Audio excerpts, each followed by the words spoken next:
Hello student, आपका फिर से स्वागत है आपके अपने यूट्यूब चैनल साइंस वॉरियर में, जहां मैंने आपको लास्ट लेक्चर तक जो चैप्टर 4 है संधारित्र तथा परावैद्युत वो स्टार्ट करा दिया था।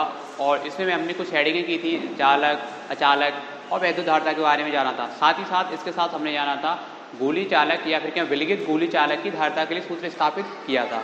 तो आज क्या हम उससे आगे पढ़ेंगे। इसमें क्या रहेगा जो हम समझेंगे, कोई भी चालक है और चालक की स्थिति ऊर्जा के बारे में जानेंगे, ठीक है। अब इसके लिए चालक की स्थिति ऊर्जा कहें या कोई भी जिसकी हमें स्थिति ऊर्जा निकालनी है, या फिर हमने जैसे वैद्युत द्विध्रुव की स्थिति ऊर्जा पढ़ी थी। तो देखो होता क्या है, किसी भी चीज़ का निर्माण करने के लिए हमें जो कार्य करना पड़ता है, किसी भी चीज़ का निर्माण करने के लिए हमें जो कार्य करना पड़ता है वही क्या है उसमें ऊर्जा के रूप में या फिर क्या स्थितिज ऊर्जा के रूप में संचित रहता है, ठीक है। तो देखो आज की हमारी जो पहली हेडिंग है उसमें क्या है, हमें देखनी है आवेशित चालक की स्थितिज ऊर्जा। आवेशित चालक की स्थिति ऊर्जा, इसका देखो मतलब यह है कि चालक है उसे क्या किया जा रहा है, आवेशित किया जा रहा है। तो देखो होगा क्या, जब इसकी जो स्थितिज ऊर्जा होगी, चालक को आवेशित करने में हमें जो कार्य करना पड़ रहा होगा, चालक को आवेशित करने में हमें जो कार्य करना पड़ रहा होगा वही कार्य क्या है उस चालक में स्थितिज ऊर्जा के रूप में संचित हो जाएगा। तो ऐसे कह सकते हैं हम, किसी भी चालक को आवेशित करने में किए गए कार्य को, किसी भी चालक को आवेशित करने में किए गए कार्य को उस चालक की स्थितिज ऊर्जा कहते हैं, ठीक है। तो देखो समझते हैं क्या रहेगी तुम्हारी चालक की स्थितिज ऊर्जा। किसी चालक को आवेशित करने में किए गए कार्य को, किसी चालक को आवेशित करने में किए गए कार्य को चालक की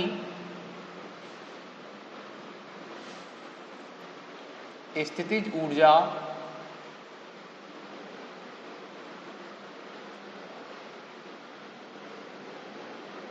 कहते हैं। क्या रहा, किसी भी चालक को आवेशित करने में किए गए कार्य को चालक की स्थितिज ऊर्जा कहते हैं।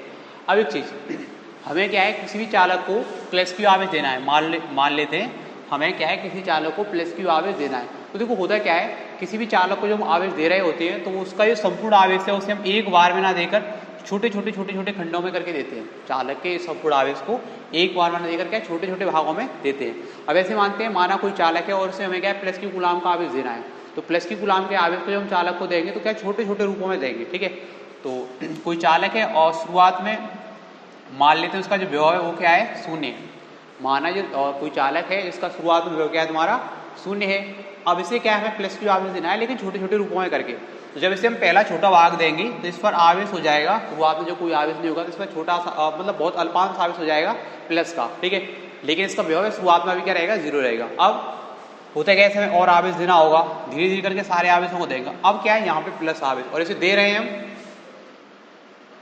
मतलब प्लस वाले आवेश दे रहे हैं, ठीक है। तो हम प्लस आवेश के समीप से प्लस आवेश देंगे तो क्या हमें बाह्य कार्य मतलब एक्शनल कार्य करना पड़ेगा, कुछ हमें अलग से कार्य करना पड़ेगा, ठीक है। तो जो हमें चालक को आवेशित करने में हमें जो कार्य करना पड़ेगा, चालक को इस पहले इस पर अब जैसे जैसे आवेश देते जाएंगे इसका प्लस का आवेश बढ़ता जाएगा और वैसे वैसे क्या हमें कार्य करना पड़ेगा। तो चालक को आवेशित करने में हमें जो कार्य करना पड़ेगा वही क्या होगा, चालक की स्थितिज ऊर्जा होगी। तो देखो हुआ क्या, जब हमने इसको संपूर्ण आवेश दे दिया प्लस क्यू, जब इसने हमको क्या हमने इसको क्या संपूर्ण आवेश प्लस क्यू दे दिया, तो इसका जो विभव है,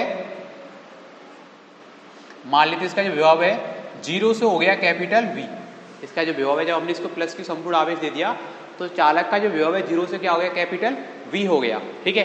तो अब बात करें चालक के औसत विभव की, तो इसका देखो औसत विभव क्या हो जाएगा, औसत विभव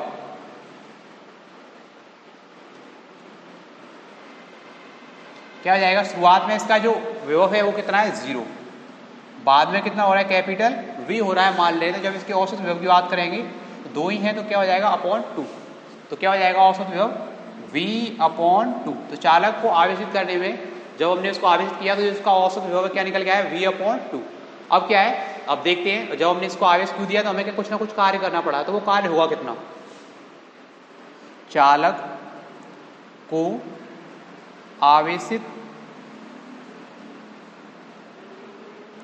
करने में किया गया कार्य, चालक को आवेशित करने में किया गया कार्य बराबर हो जाएगा आवेश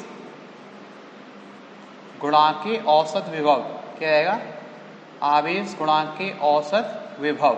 ठीक है, अब इसकी बात करें आवेश, तो आवेश क्या दे रहे हैं, क्यू दे रहे हैं। ठीक है, और इसका जो विभव है औसत विभव क्या हो जाएगा, v/2 हो जाएगा। ठीक है, यानी कि हमने इसको आवेश क्यू दिया और क्यू से इसका औसत विभव क्या हो गया, v/2। तो क्या हो गया टोटल कार्य, इसको हम लिख सकते हैं 1/2 QV। तो चालक को आवेशित करने में किया गया कार्य क्या हो गया, कैपिटल V।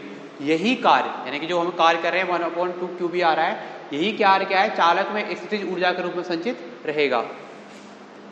यही कार्य चालक में, यही कार्य चालक में स्थितिज ऊर्जा के रूप में संचित होगा।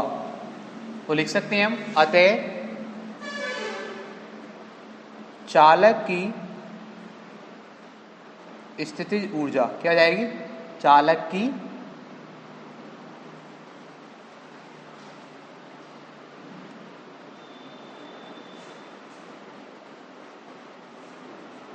U बराबर क्या हो जाएगा, 1/2 QV। ये हो जाएगी चालक की स्थितिज ऊर्जा, U बराबर 1/2 QV। अच्छा, इसके साथ अगर हम समझें और देख लेते थोड़ा सा, इसमें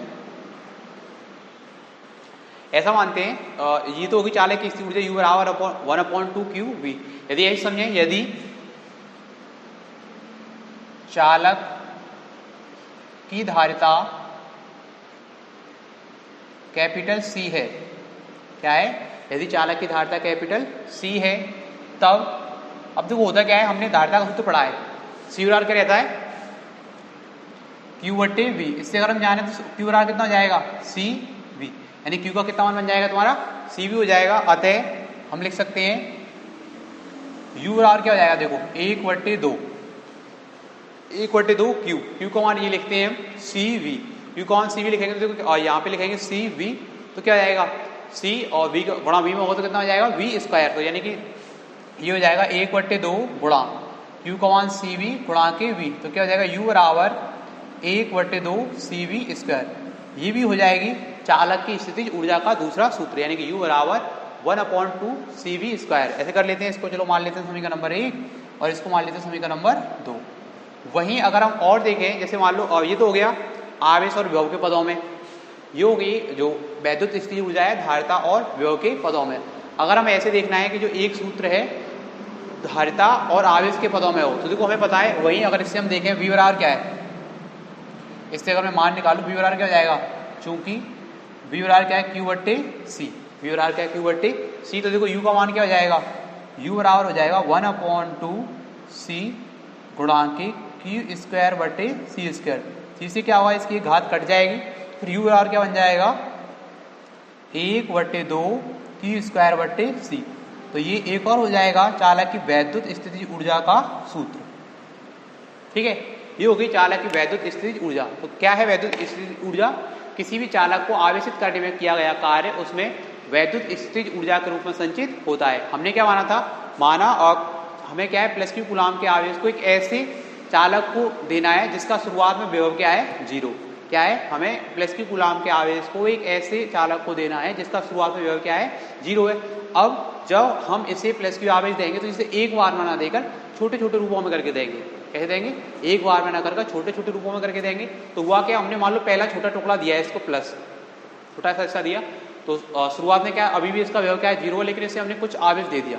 अब इस आवेश के विरुद्ध से हम और आवेश देते जाएंगे, जैसे जैसे आवेश संचित होता जाएगा तो हमें क्या है आवेश देने में, और क्योंकि प्लस आवेश है प्लस आवेश ही देंगे तो हमें क्या बाह्य कार्य करना पड़ेगा। ठीक है, तो जैसे जैसे इसको आवेश देंगे तो हमें क्या चालक को आवेश देने में कार्य करना पड़ेगा, और चालक को आवेशित करने में या कहें चालक को आवेश देने में हमें जो कार्य करना पड़ेगा वही क्या होगी, चालक की वैद्युत स्थितिज ऊर्जा।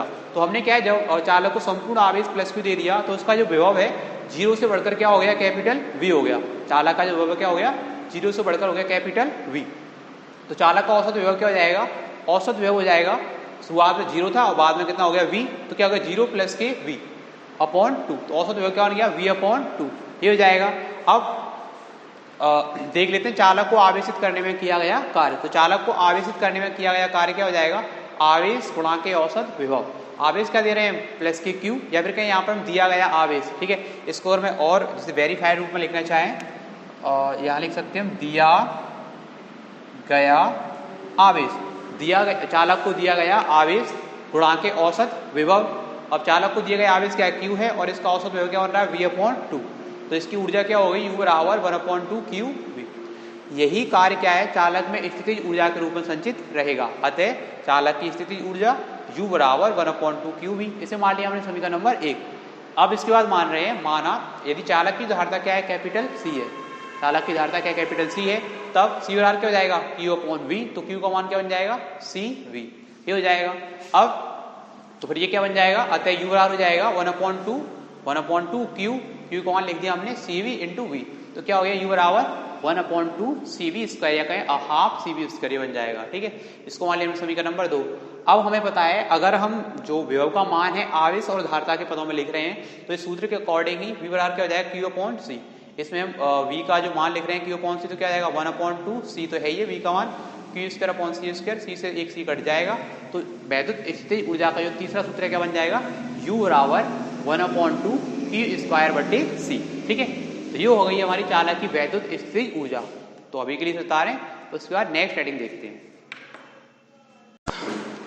अब देखो नेक्स्ट हेडिंग है, दो आवेशित चालकों को एक दूसरे से जोड़ने पर आवेशों का पुनर्वितरण। दो आवेशित चालक हैं, ऐसे समझिए ये दो चालक हैं, ठीक है, और इनको अगर हम किसी भी तार के माध्यम से, मान लेते हैं कोई तीसरा तार है, इसके माध्यम से क्या कर रहे हैं, जोड़ रहे हैं, ठीक है। तो होता क्या है, जो आवेश होता है हमेशा हमने जो विभव का कॉन्सेप्ट पढ़ा है, यानी कि यदि अगर हम दो अलग अलग जो विभव वाली वस्तुओं को आपस में जोड़ रहे हैं, तो जो आवेश है उच्च विभव वाली वस्तु से क्या है, निम्न विभव वाली वस्तु की ओर जाता है, और वह तब तक जाता है जब तक कि दोनों के विभव क्या ना हो जाए समान, ठीक है। तो देखो यहाँ पर ऐसे ही इसी कॉन्सेप्ट को लेते हुए चलेंगे। क्या कर रहे हैं, दो आवेशित चालक हैं, उनको क्या है एक दूसरे को जोड़ रहे हैं, किसी भी तार के माध्यम से या कैसे भी स्पर्श करा के जोड़ सकते हैं। तो होगा क्या, उसके बाद हमें देखना है दोनों पर उभयनिष्ठ विभव का मान कितना आएगा, और आवेश एक आवेश से दूसरे आवेश पर जो स्थानांतरित आवेश होगा उसकी मात्रा क्या होगी, उन चीजों को समझेंगे, ठीक है। तो क्या हेडिंग रही, दो आवेशित चालकों को एक दूसरे से जोड़ने पर आवेशों का पुनर्वितरण, ठीक है। तो देखो ऐसे मानते हैं, माना दो चालक हैं, एक चालक है A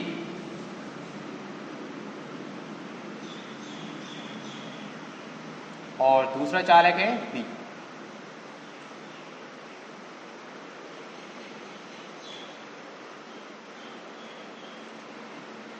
ठीक है। और पहले वाले चालक की धारिता है, मान लेते हैं इसकी धारिता है C1 और इसकी धारिता क्या है, C2 है। चालक A है, उसकी धारिता मान लेते हैं C1, और चालक B है, उसकी धारिता क्या मान लेते हैं, C2। माना चालक A को हम Q1 आवेश दे रहे हैं, चालक A को क्या कर रहे हैं हम, Q1 आवेश दे रहे हैं, जिस कारण उसका जो विभव है वो हो जाता है V1, ठीक है। चालक A को क्या है, Q1 आवेश दे रहे हैं, जिसके कारण उसका विभव क्या हो जाता है, V1 हो जाता है। ऐसे ही हम कर रहे हैं, चालक B को आवेश दे रहे हैं Q2, चालक B को आवेश दे रहे हैं Q2, जिससे उसका जो विभव है Q2 विभव है तो वो हो जाता है V2, ठीक है। तो इसका विभव क्या हो गया तुम्हारा, V2 हो गया, ठीक है। तो इनके बारे में लिख लेते हैं, माना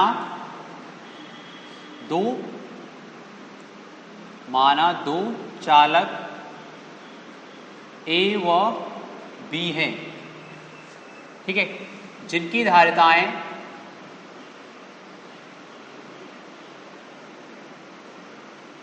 क्रमशः C1 व C2 हैं। इनकी धारिताएं क्या हैं, क्रमशः C1 व C2 हैं, ठीक है।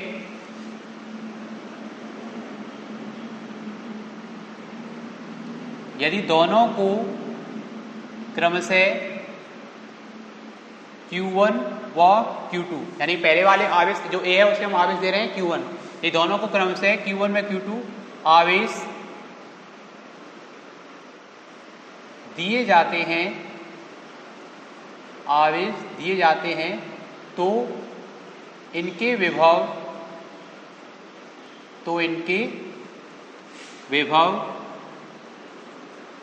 V1 व V2 हो जाते हैं, तो क्या है, इनके विभव क्या है, V1 व V2 हो जाते हैं।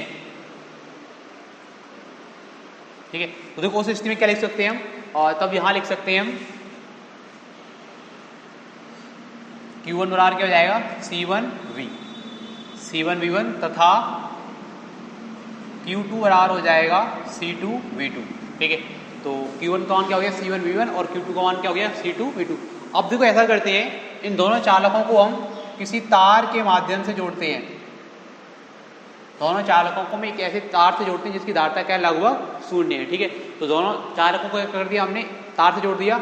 अब इसमें देखो हुआ क्या है, जब हम दोनों चालकों को किसी तार के माध्यम से जोड़ रहे हैं तो जो आवेश है उच्च विभव वाले चालक से निम्न विभव वाले चालक की ओर जाएगा, जब तक कि दोनों का जो विभव है समान ना हो जाए। ठीक है, तो ऐसे मानते हैं, माना ये इसमें मान लेते हैं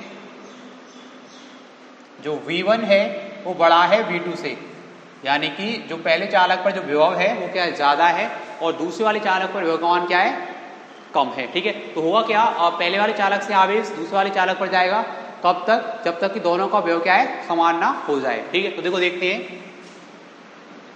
यदि दोनों चालकों को किसी तार के माध्यम से जोड़ा जाता है, ये दोनों चालकों को क्या है, किसी तार के माध्यम से जोड़ा जाता है, तो आवेश उच्च विभव, तो आवेश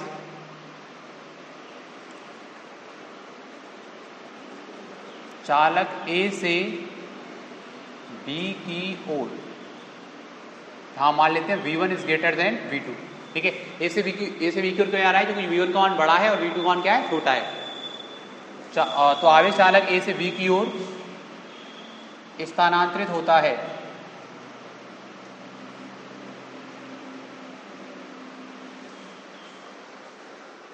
जिस कारण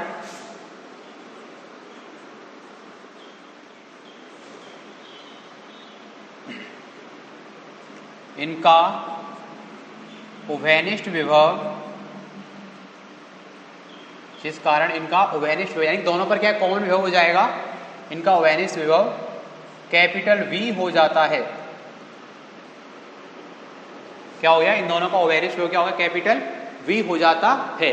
अब देखो क्या है, जब हमने इस दोनों को तार के माध्यम से जोड़ दिया तो दोनों क्या है, एक निकाय बन गए। जब हम दोनों चालकों को किसी तार के माध्यम से जोड़ा, दोनों क्या है, एक निकाय बन गए। तो उस निकाय की जो संयुक्त धारिता होगी, ठीक है, निकाय की जो संयुक्त धारिता होगी उसके लिख सकते हैं इनका उभयनिष्ठ विभव, तो क्या हो गया V। निकाय की संयुक्त धारिता, निकाय की संयुक्त धारिता है वो हो जाएगी बराबर C1 प्लस के C2। क्या होगी, निकाय की जो संयुक्त धारिता बन जाएगी वो हो जाएगी C1 प्लस के C2। ठीक है, ये हो गया। अब वही अगर हम बात करें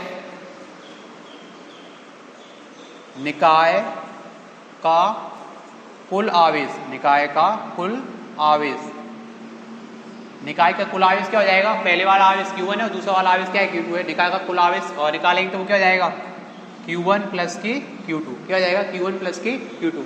तो अब हम देखेंगे दोनों चालकों का उभयनिष्ठ विभव, दोनों चालकों का उभयनिष्ठ विभव, तब उभयनिष्ठ विभव, तब उभयनिष्ठ विभव V बराबर हो जाएगा कुल आवेश बटे कुल धारिता, यानी निकाय का जब हम उभयनिष्ठ विभव देख रहे हैं तो क्या होगा, क्योंकि देखो सूत्र क्या होता है हमारा, Q बराबर CV, इससे अगर V का मान निकालें तो क्या हो जाएगा, Q बट्टे C। तो कुल आवेश बट्टे कुल धारिता उभयनिष्ठ विभव के लिए कुल आवेश क्या है तुम्हारा, Q1 प्लस के Q2 बटे कुल धारिता क्या है, C1 प्लस के C2। ये हो जाएगी। अब देखो यहाँ अगर हम देखें Q1 का मान क्या है, C1 V1 और Q2 का मान क्या है, C2 V2। तो यहाँ क्या है, हम Q1 और Q2 के मान लिख सकते हैं। तो देखो V का मान क्या हो जाएगा, V बराबर हो जाएगा, Q1 का मान क्या है C1 V1 प्लस और Q2 का मान C2 V2 बटे C1 प्लस के C2। क्या हो जाएगा, C1 प्लस के C2। ठीक है, ये हो जाएगा तुम्हारा ओवेनिश विभव का सूत्र। अब देखो हमें पता है कि जो हमने चालक ए को चालक बी से तार के माध्यम से जोड़ा, तो चालक ए से क्या आवेश स्थानांतरित हुआ और चालक बी पर क्या आवेश आया। तो हुआ क्या, मान लेते हैं स्थानांतरण के पश्चात तो चालक ए है उस पर आवेश Q1 से हो जाता है Q डैश। ऐसे मान लेते हैं, माना स्थानांतरण के पश्चात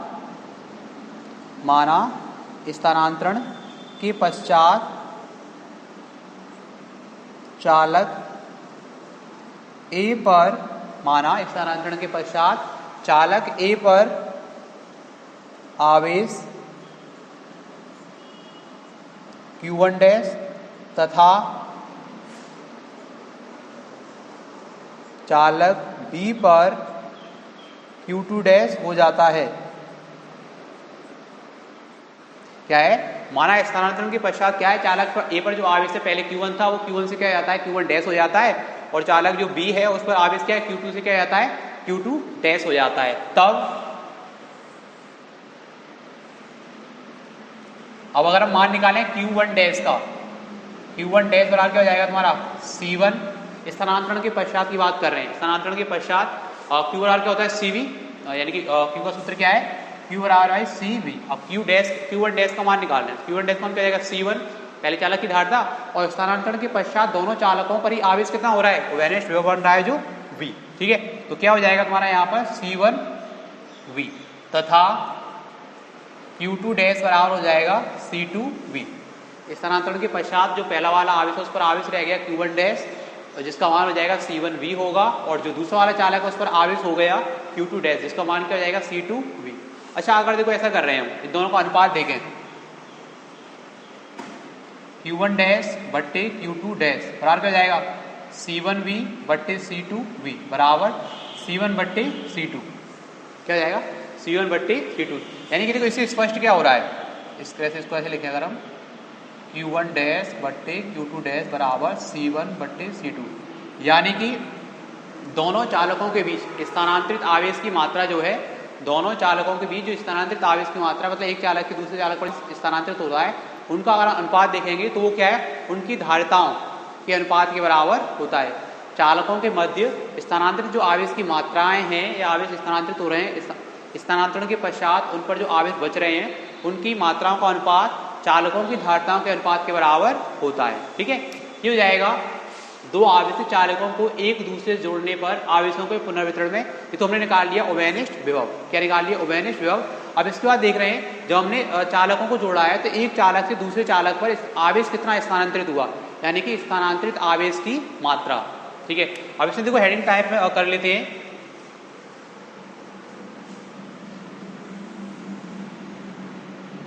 या ऐसा करें पहले इसको उतार लें, क्योंकि ज़्यादा जगह होगी नहीं तो आएगा नहीं, तो एक बार में पूरा मैं उसे करा दूंगा पहले। ठीक है, तो अभी के लिए तो उतारें, उसके बाद हम देखेंगे जब चालक ए को चालक बी से जोड़ा तो चालक ए से बी पर कितना आवेश गया, यानी कि स्थानांतरित आवेश की मात्रा। तो अभी के लिए इसे उतारें, उसके बाद देखते हैं आगे।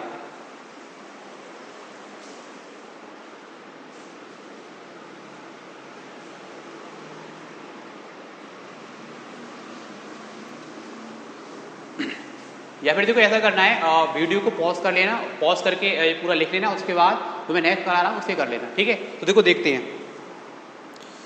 वो कहाँ साफ करने के लिए।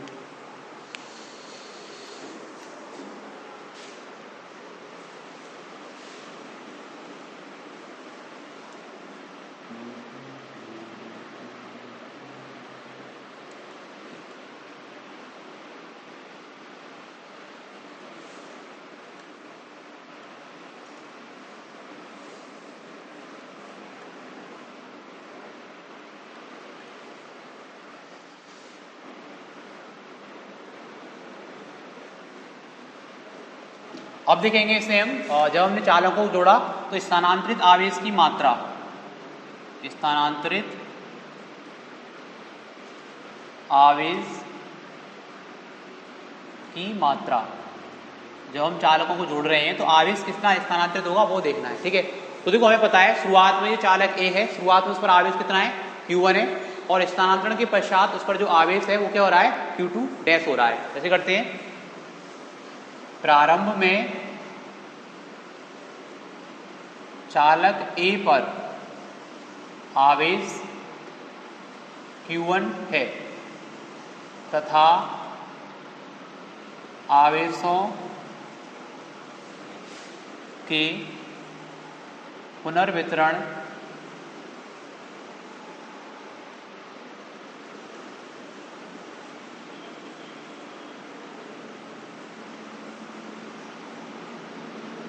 के पश्चात आवेश Q1 डैश रह जाता है। इसमें क्या है, रहेगा, क्योंकि पहले वाले चालक पर क्या आवेश क्या है, कम हो रहा है। Q1 से क्या हो रहा है, Q1 डैश रह जाता है। ठीक है, तब स्थानांतरित आवेश की मात्रा, स्थानांतरित आवेश की मात्रा क्या हो जाएगी, Q1 माइनस के Q1 डैश, क्या हो जाएगा, Q1 माइनस के Q1 डैश, ये होगा। ठीक है, अब Q1 का मान अगर हम देखें, Q1 का मान क्या है, Q1 का मान था C1 V1। ठीक है, Q1 का मान क्या था, C1 V1, ये हो गया। उसके बाद अब देखो इसे स्थानांतरित आवेश की मात्रा क्यों कह रहे हैं, क्योंकि पहले आवेश क्या है, चालक ए पर आवेश है Q1। ठीक है, और जब इसे हम चालक बी से जोड़ रहे हैं तो उसका आवेश क्या है, Q1 से क्या हो रहा है, Q1 डैश हो रहा है, मतलब इतना कम हो रहा है। तो जो स्थानांतरित आवेश की मात्रा होगी वो क्या है, दोनों मतलब ज़्यादा मान में से पहले वाले मान में से बाद वाले मान को उठाएंगे तो वो हो जाएगी स्थानांतरित आवेश की मात्रा। ठीक है, Q1 माइनस के Q1 डैश। अब Q1 का मान क्या है, C1 V1, अभी हमने जो पढ़े हुए हैं उनमें लिखा हुआ है। ठीक है, C1 V1। अब बात करें Q1 डैश, Q1 डैश का मान क्या था, C1 V। Q1 डैश का मान क्या था, C1 V, ये हो गया। ठीक है, अब बात करें, चूंकि V बराबर क्या है, C1 V1 plus C2 V2 बट्टे C1 प्लस के C2, ये जो था, जो उभयनिष्ठ विभव का मान निकल के आया अभी हमने लिखा ही है। V बराबर क्या आया था, C1 V1 plus C2 V2 बट्टे C1 प्लस के C2, तो ये वाला मान क्या है, यहाँ हम रखते हैं। अतः तो स्थानांतरित आवेश की जो मात्रा है Q1 माइनस की Q1 डैश बराबर हो जाएगा C1 V1 माइनस C1, और इसका मान क्या हो जाएगा, C1 V1 plus C2 V2 बट्टे C1 प्लस के C2, ये हो जाएगा। ठीक है, अब ये क्या एक तरह से भिन्न बन रही है, इसमें क्या होगा, इसका जो हर है इसका गुणा इधर हो जाएगा, पूरी की बट्टी में ये हो जाएगा, ये इसको नीचे माने 1, दोनों का एलसीएम कितना आएगा, C1 प्लस की C2। अब 1 का डिवाइड करेंगे तो C1 प्लस C2 टाइम्स ही जाएगा, और C1 V1 का गुणा क्या हो जाएगा, इसमें हो जाएगा। ठीक है, तो देखो ये बन के जाएगा, जब C1 V1 का गुणा C1 में करेंगे तो क्या हो जाएगा तुम्हारा, ये C1 स्क्वायर V1। ठीक है, ये बन जाएगा। उसके बाद फिर C1 V1 का गुणा इसमें करेंगे तो क्या हो जाएगा तुम्हारा, ये प्लस C1, या ऐसे लिखें C1 C2 V1, ये बन जाएगा। ठीक है, उसके बाद माइनस C1 का गुणा दोनों में करेंगे। ठीक है, माइनस C1 का गुणा C1 V1 में करेंगे तो क्या हो जाएगा तुम्हारा, ये हो जाएगा C1 स्क्वायर V1। ठीक है, और माइनस C1 का गुणा फिर इसमें करेंगे तो क्या हो जाएगा, ये माइनस C1 C2 V2। ठीक है, ये हो जाएगा।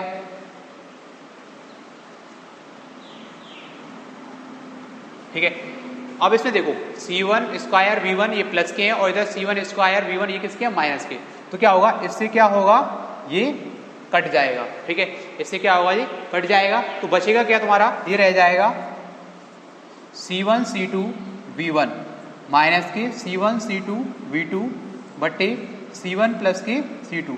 तो अगर हम बात करें स्थानांतरित आवेश की मात्रा, तो देखो इसका मान हो जाएगा Q1 माइनस के Q1 डैश बराबर, दोनों में से क्या है, C1 C2 क्या रहेगा, कॉमन रहेगा। ठीक है, तो क्या बन जाएगा तुम्हारा, ये स्थानांतरित आवेश की मात्रा हो जाएगी C1 C2 बट्टे C1 प्लस के C2 V1 माइनस के V2। ये हो गई आवेशों के पुनर्वितरण में स्थानांतरित आवेश की मात्रा। क्या हुई, Q1 माइनस के Q1 डैश बराबर C1 C2 और बट्टे C1 प्लस के C2 इंटू V1 माइनस के V2। ये हो गई जब हमने चालक ए को चालक बी से जोड़ा, तो क्या है, चालक ए से चालक बी पर जो आवेश जाएगा उसका मान क्या होगा, C1 C2 into V1 minus के V2 बट्टे C1 प्लस के C2। ठीक है, ये हो जाएगा। अब देखो ये तो हो गया इसका स्थानांतरित आवेश की मात्रा। तीसरा और पोर्शन रहता है सेटिंग का, वो रहता है जब आवेशों को जोड़ रहे हैं तो आवेशों के पुनर्वितरण में क्या ऊर्जा की हानि होती है। ठीक है, जब आवेशों को जोड़ रहे हैं, मतलब आवेशों का पुनर्वितरण हुआ मतलब पहले चालक से दूसरे चालक पर आवेश गया, आवेशों का पुनर्वितरण हुआ। इसमें होता क्या है, चालकों की जो कुल ऊर्जा होती है वो क्या है, कुछ कम हो जाती है। जो ऊर्जा जितनी कम होती है उसको और देखेंगे इस सेटिंग, मतलब इसी का जो अगला प्रोसेस रहेगा तो उसको देखेंगे। तो वीडियो को पॉज कर लें, इसको उतार लें, उसके बाद फिर हम नेक्स्ट देखते हैं, ठीक है। तो देखो अब इस एडिंग का जो अगला पार्ट है हम देखेंगे। जब हमने क्या है, चालक ए को चालक बी से जोड़ा, किसी तार के माध्यम से जोड़ा, तो क्या है, चालक ए से चालक बी पर हुआ आवेश स्थानांतरण, ठीक है। आवेशन की प्रक्रिया में क्या, आवेशों के पुनर्वितरण की प्रक्रिया में क्या है, जब आवेश चालक ए से चालक बी पर जाता है तो इस प्रक्रिया में क्या है, ऊर्जा की कुछ हानि हो जाती है, ठीक है। तो उसी को समझाएंगे हम हेडिंग के पोर्शन के रूप में, आवेशों के पुनर्वितरण में ऊर्जा का हाथ। यानी जब चालक ए से, क्योंकि इसका हम विभव V1 ज्यादा मान रहे हैं V2 से, तो क्या है, चालक A1 से चालक ए से क्या है, आवेश बी पर जा रहा है, तो Q1 आवेश की कुछ मात्रा क्या है, Q2 पर जाएगी। कब तक जाएगी, जब तक कि दोनों का विभव समान नहीं हो गया था, उभयनिष्ठ विभव जो बन के आया था, ठीक है। तो देखो हमें अब यही देखना है, तो क्या है, आवेशों के पुनर्वितरण में ऊर्जा की हानि, उसको देखेंगे कैसे। तो देखो इसमें हुआ क्या है, इसमें ये करेंगे हम पहले आवेशों को जोड़ने से पहले, जब हमने चालक ए और चालक बी को नहीं जोड़ा था, उससे पहले दोनों चालकों की ऊर्जा देखेंगे। उसके बाद जब हमने दोनों चालकों को जोड़ दिया, उनका उभयनिष्ठ विभव V हो गया, इसके पश्चात फिर हम उनकी निकालेंगे ऊर्जा। अब अगर दोनों ऊर्जाओं में अंतर कुछ आ रहा है, अगर मान लो दोनों जोड़ने से पहले और जोड़ने से बाद की अगर ऊर्जा दोनों बराबर, मतलब अगर उनके अंतर का जो मान है 0 आ रहा है, तो मतलब क्या, ऊर्जा की कोई हानि नहीं हो रही है। अगर अंतर का मान धनात्मक आ रहा है तो मतलब ऊर्जा की हानि हो रही है। अगर अंतर का मान यानी पहले वाली ऊर्जा माइनस के दूसरी वाली जो ऊर्जा जोड़ने के पश्चात, आवेशों के पुनर्वितरण के पश्चात की जो ऊर्जा है, अगर वो माइनस में आ रही है तो इसका मतलब ये होगा कि ऊर्जा में क्या है, वृद्धि हो रही है। तो देखते हैं ऊर्जा में वृद्धि होगी, कमी होगी या फिर कुछ नहीं होगा, वो सारी चीजें देखेंगे, ठीक है। वैसे तो पहले से डिफाइन है कि ऊर्जा में हानि होती है, लेकिन जो होगी किस प्रकार वो समझेंगे, ठीक है। तो क्या है, जब आवेश ऊंचे विभव वाले चालक से नीचे विभव वाले चालक की ओर बहता है, यानी कि जब जो आवेश है ए से बी की ओर बहता है, तो होता क्या है, इस प्रक्रिया में कुछ कार्य किया जाता है। जब चालक ए को बी से जोड़ रहा तो आवेश Q1 एक बी की तरफ जा रहा है, इसका कुछ भाग, तो इस प्रक्रिया में क्या कुछ कार्य करना पड़ता है, ठीक है, कुछ कार्य किया जाता है। यद्यपि दोनों चालकों की आवेशों की मात्रा वही रहती है, दोनों चालकों को आवेश की जो मात्रा है पहले Q1 थी, बाद की बी की क्या है Q2। तो जोड़ने से पहले इनकी जो आवेश की मात्रा क्या है, Q1 और Q2 दोनों को जोड़ेंगे तो Q1 प्लस के Q2, और जोड़ने के पश्चात भी क्या है, संयुक्त आवेश की मात्रा क्या है, Q1 प्लस के Q2 ही हो रही है। अब है क्या, इनकी जो आवेश की मात्रा है, आवेश की मात्रा तो क्या है वही रहती है, लेकिन अगर हम बात करें इनकी कुल स्थितिज ऊर्जा की, तो कुल स्थितिज ऊर्जा क्या है, कम हो जाती है, ठीक है। कम कैसे हो जाती है वो चीजें देखेंगे हम, ठीक है। तो दो पार्ट रहेंगे हमारे पास, एक तो जोड़ने से पहले ऊर्जाएं और एक जोड़ने के पश्चात ऊर्जाएं, उसके बाद दोनों का अंतर करके देखेंगे, ठीक है। तो देखो जोड़ने से पहले पहला पॉइंट रहेगा हमारा, जोड़ने से पहले चालक ए की स्थितिज ऊर्जा, चालक ए की स्थितिज ऊर्जा क्या हो जाएगी, बराबर हो जाएगा, इसको और मान लेते हैं हम U1 मान लेते हैं, ठीक है। U1 बराबर क्या हो जाएगा तुम्हारा, 1/2 C1V1 स्क्वायर, क्योंकि ऊर्जा का सूत्र है हाफ CV स्क्वायर, तो उसके हिसाब से पहले वाले चालक की, यानी कि चालक ए है, उसकी ऊर्जा क्या हो जाएगी 1/2 C1V1 स्क्वायर। ऐसे ही चालक बी की स्थितिज ऊर्जा, इसे मान लेते हैं हम U2, ठीक है, और U2 का मान क्या हो जाएगा, बराबर 1/2 C2V2 स्क्वायर, ये हो जाएगी, ठीक है। अब इसको क्या है, जोड़ने से पहले कुल स्थितिज ऊर्जा, जोड़ने से पहले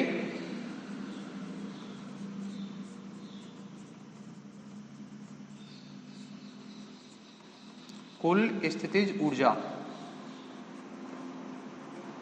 इसे मान लेते हैं हम U कौन क्या हो जाएगा, U1 प्लस के U2, ठीक है।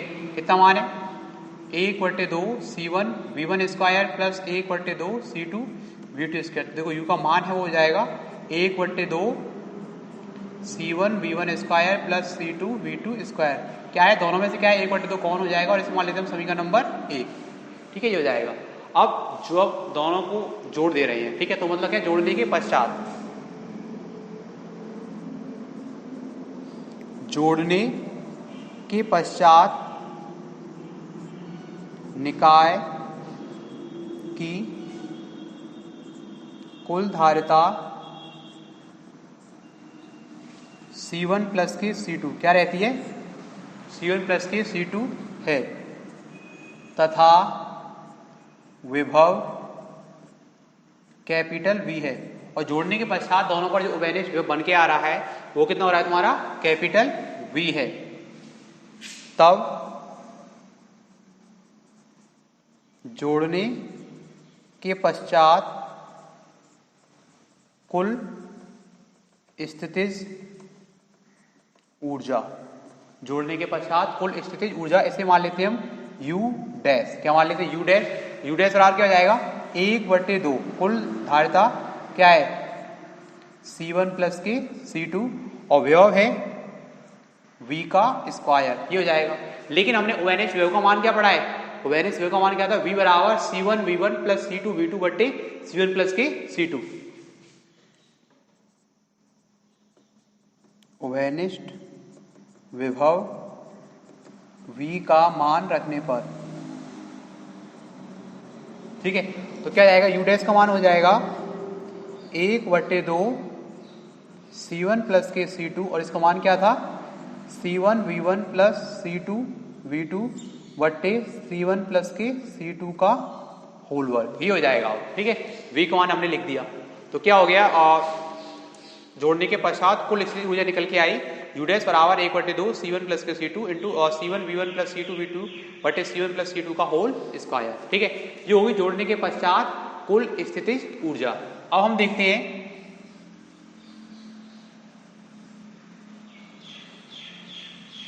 ये हमारा बना समीकरण नंबर 1 और ये मान लिया हमने समीकरण नंबर 2। ठीक है, इस पोर्शन में मान लेते हैं समीकरण नंबर 1 और ये मान लिया हमने समीकरण नंबर 2। अब देखो होता क्या है, इसको अगर हम समझें ऊर्जा की हानि, ऐसा करते हैं समीकरण नंबर 1 में से 2 को घटाने पर, समीकरण नंबर 1 में से समीकरण नंबर 2 को घटाने पर, समीकरण नंबर 1 में से क्या है? समीकरण नंबर 2 को घटा रहे हैं। ठीक है,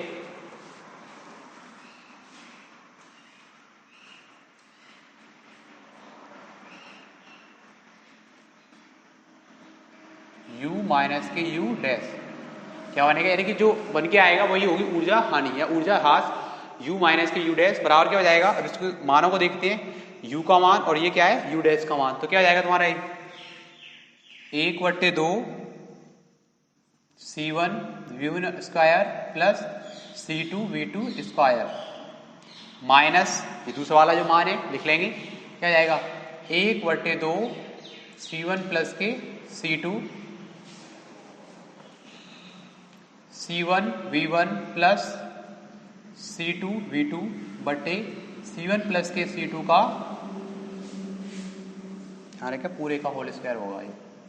ठीक है, ये हो जाएगा, ये बन के आ गया। ठीक है, अब देखो क्या है, इसको करेंगे दोनों को हल। दोनों में से क्या है? 1/2 क्या रहेगा तुम्हारा? कॉमन होगा और साथ ही साथ इसको अगर बात करें इसके नीचे कुछ माने, इसके नीचे रहेगा तुम्हारा 1, या फिर ऐसा करते हैं इसकी भिन्न हल करेंगे। दोनों में से क्या है? 1/2 आ जाएगा कॉमन, 1/2 क्या आ जाएगा? कॉमन आ जाएगा। और जब इसको हल करेंगे तो C1 प्लस C2 क्या होगा? दोनों का एलसीएम रहेगा। एक तरह से क्या रहेगा? एलसीएम रहेगा। देखो ये बन जाएगा C1 प्लस के C2 दोनों का हो गया एलसीएम। अब यहाँ पे रहेगा एक का करेंगे इसमें डिवाइड। ठीक है, स्क्वायर है तो स्क्वायर रूट में ही रहेगा। ठीक है, अब इसका करेंगे डिवाइड तो इतनी बार ही जाएगा और इसका होना कितना हो जाएगा? इसमें हो जाएगा। तो क्या बन जाएगा तुम्हारा ये? C1 प्लस के C2 का होल वर्ग C1 V1 square plus C2 V2 square minus, अब इसका करेंगे डिवाइड तो ये तो इतना ही नंबर से तो यही रहेगा। ठीक है, और क्या हो जाएगा? इसको मल्टीप्लाई करेंगे तो ये हो जाएगा C1 C1 प्लस के क्या है? C2 और ये रहेगा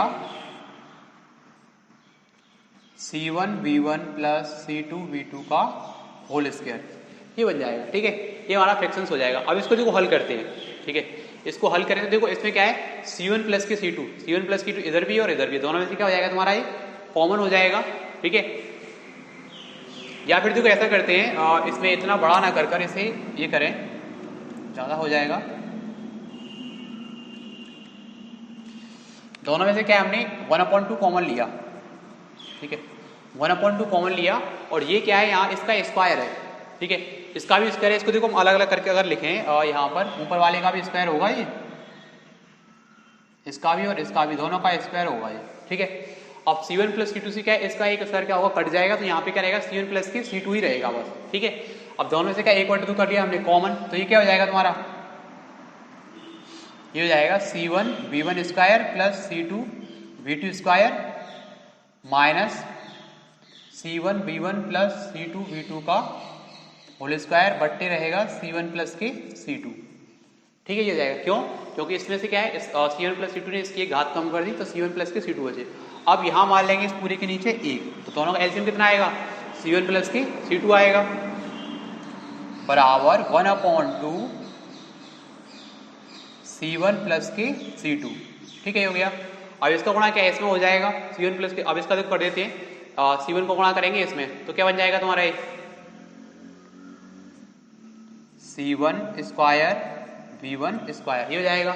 उसके बाद C1 को गुणा करेंगे इसमें, तो क्या हो जाएगा तुम्हारा ये C1 C2 V2 का स्क्वायर, ये हो जाएगा, ठीक है। उसके बाद फिर C2 को गुणा करेंगे इसमें, प्लस ये क्या बन जाएगा C1 C2 V1 स्क्वायर, ठीक है। इसको गुणा करेंगे इधर, तो क्या जाएगा तुम्हारा ये C2 का स्क्वायर V2 का स्क्वायर, ये बन जाएगा, ठीक है। उसके बाद अगर हम देखें, ये जो है a प्लस b का होल स्क्वायर वाले सूत्र के हिसाब से खुल जाएगा पूरा, ठीक है। तो देखो ये हो क्या जाएगा, और ध्यान रखें इस पूरे में क्या माइनस से गुणा होगा, तो ये बन के आएगा minus C1 square V1 square, ठीक है, minus C2 square V2 square, ये हो जाएगा, ठीक है। उसके बाद 2 और पहली संख्या बड़ा दूसरी संख्या होता है, तो क्या हो जाएगा तुम्हारा -2 C1 C2 V1 V2, ये हो जाएगा, ठीक है। क्या हो जाएगा 2 C1 C2 V1 V2, ये बन जाएगा। अब इसमें देखो अगर हम देखें C1 V1 स्क्वायर और ये माइनस के C1 V1 स्क्वायर, तो क्या होंगे आपस में, ये कट जाएंगे। ऐसे ही इसको देखें C2 V2 स्क्वायर और C2 V2 स्क्वायर, ये माइनस के और ये किसके हैं, प्लस के, तो इससे क्या होंगे तुम्हारे ये कट जाएंगे, ठीक है। तो देखो यहाँ बचेगा क्या, यहाँ रहेगा 1/2 और ये क्या रहेगा C1 C2, या ऐसा करते हैं पहले इसको लिख लेते हैं, ठीक है, C1 C2 V1 का whole square, sorry V1 square plus फिर ये रहेगा C1 C2 V2 का स्क्वायर, ठीक है, माइनस ये वाला बच रहा है -2 C1 C2 V1 V2, ठीक है, ये हो रहा है बटे C1 प्लस के C2। अब इसमें देखें इस पूरे में से क्या है C1 C2 C1 C2 C1 C2 क्या रहेगा, सब में से कॉमन आ जाएगा, तो क्या हो जाएगा तुम्हारा ये 1/2 C1 C2 क्या हो रहा है कॉमन, इसको लिखे तो ये हो जाएगा C1 C2 बटे 2 C1 प्लस के C2, ये बन रहा है, यानी कि देखो ऊपर हो जाएगा C1 C2 में से क्या हो गया कॉमन, और यहाँ बचेगा क्या V1 square plus V2 square minus के 2 V1 V2, ठीक है, ये हो जाएगा।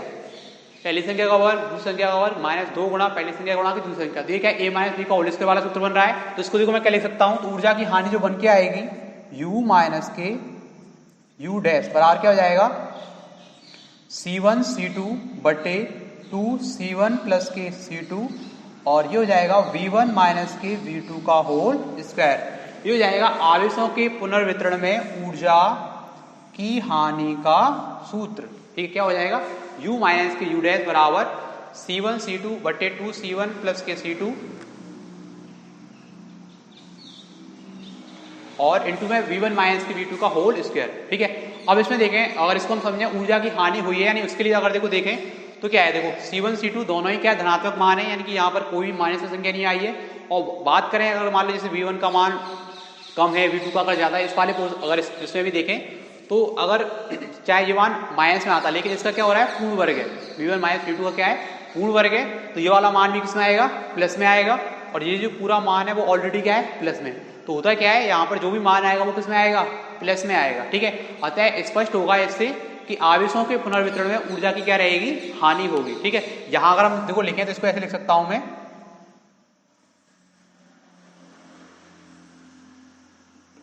चूंकि C1 व C2 धनात्मक